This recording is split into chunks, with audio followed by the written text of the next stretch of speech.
we're trying to say is you have to look at it from all perspectives.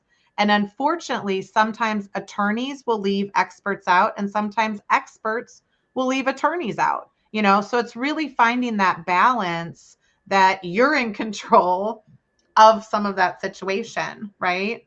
And I don't think people treat it like that. I think they hire the attorney and they're like, I'm just going to listen, whatever the attorney says. They're the boss. They're going to save me. And I don't know if that's their role, is to save you, right? Yeah, no, not at all. And a lot of times I'll get phone calls from clients in the 11th hour where I'm going to trial or there's a settlement proposal in front of me. And what do I do? And I haven't been there. So I don't know how accurate your financial affidavit is. Who looked at it in your attorney's office?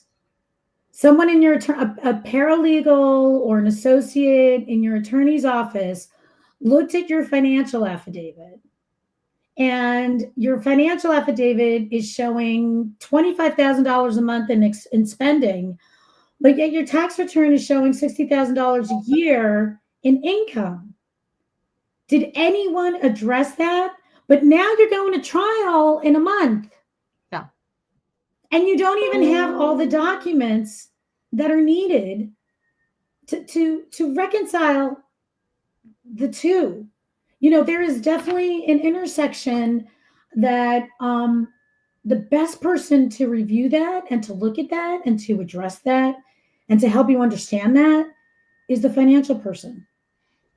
And it's immediate. Like, we see it immediate. Like, somebody sent me an offer yesterday and they're like, could you review this offer? And within 3 minutes of looking at the offer, I was like, clearly, and I'll tell you what it said.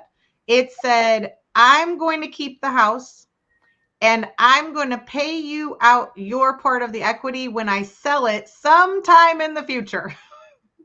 Okay, red flag, like red flag. Like, I didn't even need to go further than that sentence. And it was literally like, this is not in your best interest. It's not probably what the court would agree to in any state, okay, from a financial aspect that I've seen.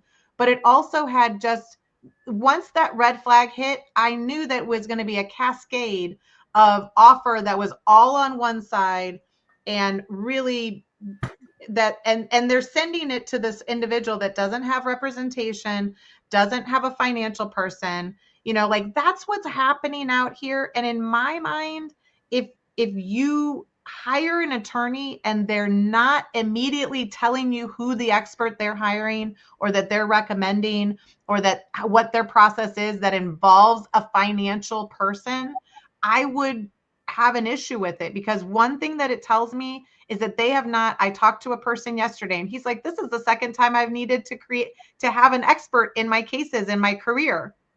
Okay. Do you know what that tells me about that attorney? He is not doing big cases. This is the second time that he's had a decent issue. You always need an expert with a business valuation. So you haven't done any of those probably. Like, to me, that's signaling that they are in a little bit over their heads, and I'm coming in with more of the expertise. But this is just myth number one. Do we have anything to close out myth number one? Because we have two more to talk about.